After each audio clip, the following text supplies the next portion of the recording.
नमस्कार, वंदे मातरम। मैं हूं श्यामगिरी। आप देख रहे हैं हमारा चैनल मुद्दा भारत का। मुद्दा भारत का यानी मुद्दा आपका। मुद्दा है महाराष्ट्र की राजनीति से जुड़ी खबरों का। फ्रेंड्स, मैं एक हफ्ता नहीं था, एक हफ्ता गैप के बाद फिर से आपके सामने रूबरू हो रहा हूँ महाराष्ट्र की राजनीति के ऊपर। हम चर्चा अलग अलग विषयों पर करेंगे। एक तो मराठा का आरक्षण का मामला है। राज ठाकरे जी अकेले चुनाव लड़ेंगे, मन से अकेले चुनाव लड़ेगी विधानसभा। और फडणवीस और अनिल देशमुख के बीच में काफ़ी जो है गर्मा गर्मी चल रही है और इसमें काफ़ी चीज़ें बाहर आ रही हैं। क्या इसके पीछे राजनीति, इसी पर हम चर्चा करेंगे और जानेंगे कि महाराष्ट्र की राजनीति जो विधानसभा चुनाव तक कितने पोल खुलेंगे वो देखना एक बहुत बड़ी ज़रूरत है। सर, एक हफ्ते बाद हम आप साथ में रूबरू हो रहे हैं। काफ़ी मैं बनारस गया था, वहाँ पर बाबा भोलेनाथ के दर्शन करने श्रावण महीने में अच्छे दर्शन किया। लोगों को मतलब मन्नतें मांगी और अपने चैनल के लिए भी और लोगों का भी कुछ लाइफ खुशहाल हो, इसके लिए कामना की। सर, महाराष्ट्र की राजनीति की बात करूं तो इस समय यहाँ पर एक हफ्ता काफ़ी गामागमी रही है और लगातार चल ही रहा है। तो पहला मैं विषय ले रहा हूँ मराठा रिजर्वेशन का। तो मराठा रिजर्वेशन को लेकर जो है ओबीसी और मराठा समाज एक तरह से देखा जाए तो आमने सामने की लड़ाई में है। तो इसमें फडणवीस जी तो बैकफुट पे है ही, लेकिन इसका फायदा सर कौन उठाना चाह रहा है? क्योंकि अभी बीच में एक वीडियो वायरल हुआ था फडणवीस जी का कि अगर मराठा समाज के लिए उद्धव जी, पवार साहब और पटोले साहब, क्या ये लोग सहमत हैं रिजर्वेशन देने के लिए? नहीं तो मैं इन सबका बुरखा खोलूँगा। काफ़ी वीडियो वायरल हुआ था वो। आप क्या मानते हैं सर? सर, उन्होंने जो बोला कि यह क्या 3 सहमत है ओबीसी कोटे से देने के लिए, नहीं तो मैं बुर्गा फोड़ूंगा। तो फोड़ गया ना, फोड़ गया। हाँ, क्योंकि इसके इंटेंस में ही उन्होंने इंडिकेट किया है कि इन तीनों का ओबीसी में मराठा को लेने के लिए विरोध है। इसलिए वो बोल नहीं रहे। ओबीसी को भी नाराज नहीं करना चाहते और मराठा लोगों को भी ऐसा एक संदिग्ध भूमिका में रखना चाहते हैं। तो फडणवीस ने उनकी पोल खोल दी, क्वेश्चन में ही आंसर दे दिया। क्वेश्चन में ही आंसर दिया। और ये बात सही है कि जितना मुश्किल महायुति के लिए है इस सवाल का जवाब ढूंढना, उतना महाआघाड़ी के लिए उनके लिए भी किसी के बस की बात है ही नहीं। ये कोर्ट के बस की बात है और ये लोगों को समझना चाहिए। सर, मैं अभी कोर्ट करता हूँ। आज मुझे सुबह एक रिटायर्ड जज ने फ़ोन किया था, बोले आप हमेशा कोर्ट की बात करते हैं मगर कोर्ट के ऊपर भी जनमानस का, जनसामान्यों का दबाव कितना रहता है। इसका उदाहरण उन्होंने बताया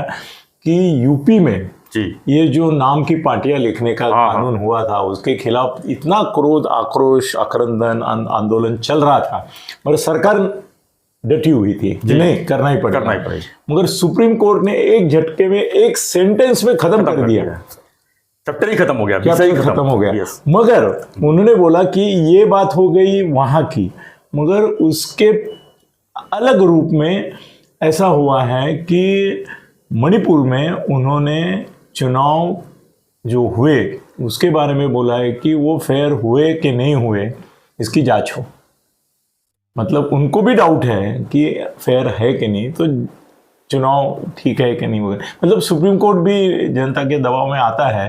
तो ये मराठा आरक्षण के लिए आंदोलन जो है उसका सुप्रीम कोर्ट के भी ऊपर दबाव होगा, ऐसा मुझे लगता है।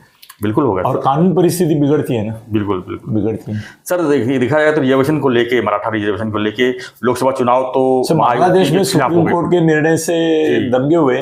सुप्रीम कोर्ट ने वापस ले लिया वो। सर, पब्लिक पहले ना सर, पब्लिक क्या चाहिए, तो सुप्रीम कोर्ट भी तो पब्लिक से ही रिलेटेड है सर। तो ये बात अलग है कि लोकसभा। सर, मराठा आरक्षण का मामला अभी उन्होंने 13 अगस्त तक मुदत दी है उनको और उपोषण भी स्थगित किया है। मगर ये क्या डेडलॉक में फंसे हुए हैं ना। लेकिन सर, एक सवाल यहाँ पर ये मैं करना चाहता हूँ कि लोकसभा भी देखा हमने, विधानसभा भी अब नज़दीक आ गया, देख रहा हूँ, क्या मराठा रिजर्वेशन ही दोनों महायुति और महाआघाड़ी के लिए विषय बना हुआ है और कुछ नहीं है महाराष्ट्र के लिए? लोग क्या इसी में पीस के जो है सरकार बदली करके चलाएंगे सर? क्योंकि ये मुद्दा तो कोई नया तो मुद्दा है नहीं, है तो पुराना ही मुद्दा, लेकिन 50 साल पुराना है, लेकिन इसका न सोल्यूशन निकल रहा है और न कुछ इसका हल निकल रहा है और लोग भुगत रहे हैं उसको लेकर। सर, मुझे ऐसा लगता है कि महायुति और महाआघाड़ी जी दोनों भी यही चाहते हैं कि मूल मुद्दे जो है बाजू में जाए। हाँ साइड में रह जाए। अभी लोगों का एक कैसे देखो अराजक फैला हुआ है राज्य में, पूरा आंदोलन चल रहे हैं, महंगाई अपने चरम सीमा पे है, उसके ऊपर इतने कोई बात ही सवाल नहीं कर है। रहा है। ये बारिश आ गई, सब पुनः बह गया जी, ये सब जो है उसको बाजू में रख के खाली जरांगे आरक्षण ओबीसी इसके ऊपर चलता है तो सरकार के लिए सुविधा होती है कि जो समस्या है उसके ऊपर से ध्यान हट जाता है। आपस में जो झगड़े इनके चलते हैं ये लोगों को समझना चाहिए। लोगों को, पर लोग क्या करेंगे? लोग ही वोट देते हैं ना सर, हम लोग ही तो सरकार चुनते पर हैं। लोग सर क्या करेंगे? चोर और दरोडेखोर ऐसा ही उनको ऑप्शन है ना। उनको कहाँ अच्छा ऑप्शन है? कोई सज्जन खड़ा रहता है क्या? नहीं, देखना चाहिए कि 5 साल नहीं देखना चाहिए, पिछले 20 साल 25 साल हम तो इतने तो सक्षम है कि सोच सकते हैं 20 साल पहले कौन सरकार से क्या किया, पहले अब आज क्या है, क्या सरकार होती है मगर आदमी बदलते हैं ना सर जी। अब तक कितने प्रधानमंत्री बदले, मुख्यमंत्री बदले, सब इसी आदमी पे बदले। इसी नहीं, ऐसा होता है कि आदमी बदलने से भी बहुत सारा क्वालिटेटिव फर्क आ जाता है। 20 साल की नहीं सोचेंगे लोग, और सोचना भी नहीं चाहिए। बिल्कुल। अभी क्या हो रहा है वो देखना चाहिए, और उनको ज्यादा अच्छा पर्याय नहीं है सर। भाई दादा, इनमें से दादा या भाई किसी को चुनना है उनको। ठीक है सर, ये मुद्दा तो अभी चलता ही रहेगा मराठा आरक्षण का। ये मेरे ख्याल लगता है विधानसभा चुनाव खत्म हो जाएगा तो कहीं जाके इस मामला ठंडा भी पड़ जाएगा एकदम, मेरे को ऐसा लगता है। विधानसभा चुनाव के लिए बहुत जोर से रहेगा। हाँ, वही उसके बाद खत्म हो जाएगा मामला। अब आते हैं सर राज ठाकरे जी के ऊपर। राज ठाकरे जी ने पहले भी अनाउंस किया था कुछ दिन पहले, और अभी उस पर कायम है कि वो मतलब कि 288 में से कम 250 सीटों पर चुनाव लड़ेंगे। इसका मतलब वो अकेले चुनाव लड़ेंगे, ये तो पक्का हो गया। सर इसका फायदा और नुकसान के बारे में थोड़ा सा अगर बात करें, इनका तो फायदा नहीं होगा इतना तो पक्का है कि इनके 1 या 2 सीट जो जैसे थी पहले 2019 में आए थे राजू पाटिल, उसके बाद तो दूसरा कोई नहीं दिखा। लेकिन क्या देख रहे हैं इसको, इसका फायदा नुकसान किसको होगा? आपको किसको लगता है? बीजेपी इसमें फायदा उठाने की सोच रही है कि एमआईएम तो फेल हो गई महाराष्ट्र में, और उनको लग रहा है कि मराठी वोट काटने के लिए अगर राज ठाकरे जी अगर अकेले चुनाव लड़ते हैं तो वो कहीं ना कहीं उद्धव जी का वोट काटेंगे। लेकिन उद्धव जी का वोट काटेंगे तो इनका शिंदे साहब का भी वोट तो कटेगा। करेक्ट दोनों वोट काटेंगे, तो उधर भी माइनस हुआ, इधर भी माइनस हुआ, तो नुकसान फायदा ना किसी को फायदा होगा कि किसी नुकसान हुआ। सर इसका नुकसान महायुति को ज्यादा होगा, महायुति राज ठाकरे, क्योंकि अभी ना वो हिंदुत्व का वोट भी छीनेंगे, मराठी आदमी का भी वोट छीनेंगे, तो शिवसेना शिंदे और शिवसेना ठाकरे दोनों का नुकसान है। और फायदा किसको है? तो उनको है। किसको? उनका 1-2 जो आते रहते थे, उसके बदले इतनी संख्या में आएंगे, पर्याप्त संख्या में कि किंग मेकर बन सकते हैं वो। ऐसा मुझे लगता है कि वो he can be a king maker. 40-50 अगर आ गए तो जिसके साथ जाएंगे उन दोनों का सामान नहीं रहेगा। आप 40-50 बोल रहे हैं, मैं तो समझता हूँ कि अगर मजबूती से लड़े और अच्छे कैंडिडेट्स को दिए जो इलाके में, जैसे कि बीजेपी वाले को बहुत से जिसको टिकट नहीं मिलेगा, सिंधी साहब के बहुत से लोग जो इच्छुक उनको टिकट नहीं मिलेगा, ऐसे लोग अगर टिकट दिए और उन लोगों ने पहले से 5 साल से तैयारी करके रखे हैं वहां पर, तो कम से कम 10 सीट निकाल सकते हैं। सर 10 नहीं 50 तक जाएंगे। नहीं सर 10 चलो देखते हैं, मगर अच्छे सीट मिलेंगे उनको, किंग मेकर तो बन सकते हैं। जी।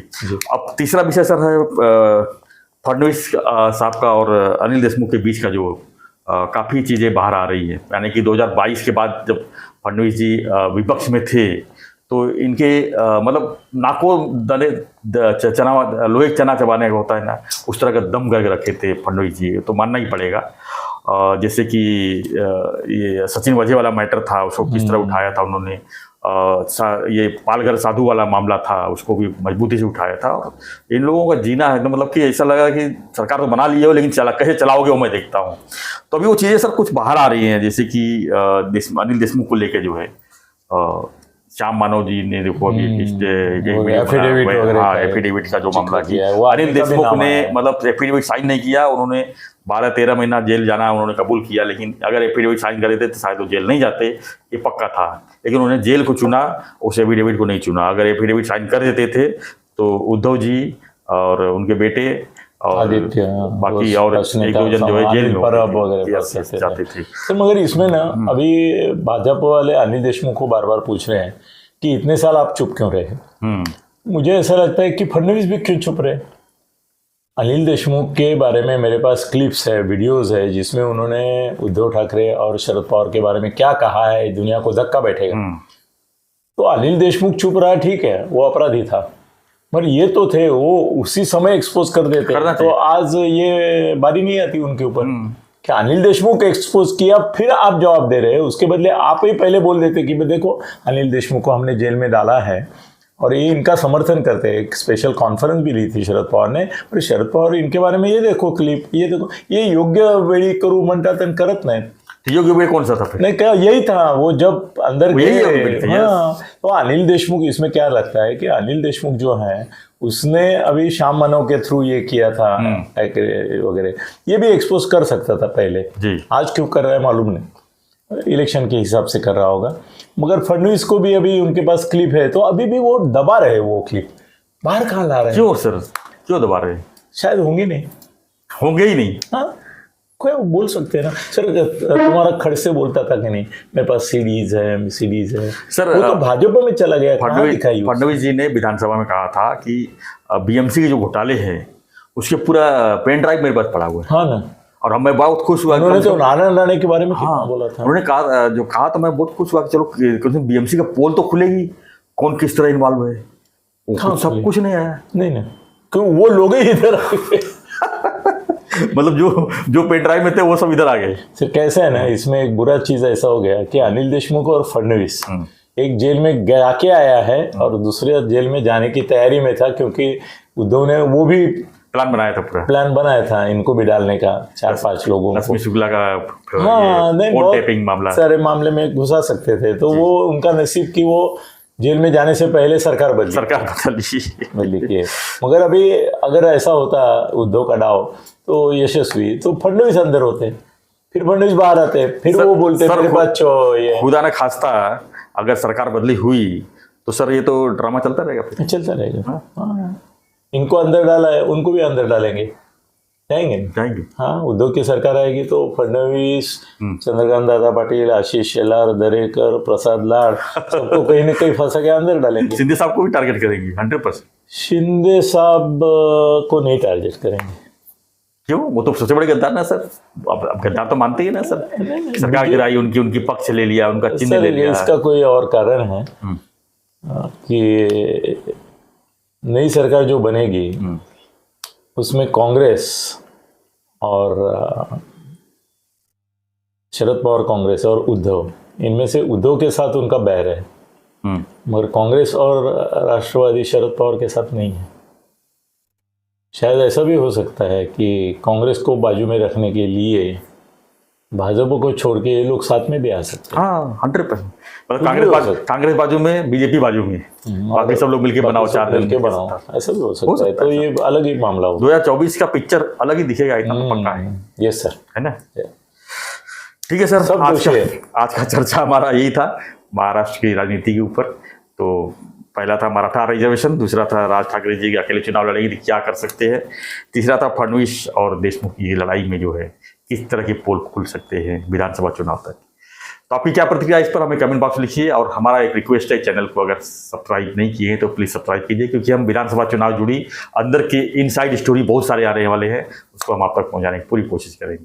और सिर्फ यही खुल सकता है पोल, बिल्कुल। तो देखते रहिए हमारा चैनल मुद्दा भारत का। थत्ते साहब का भी चैनल है, अनिल गगन सत्ते, अगर मराठी में देखना है तो आप उसको भी सब्सक्राइब कीजिए, शेयर कीजिए। धन्यवाद। जय हिंद, जय महाराज, जय श्री राम।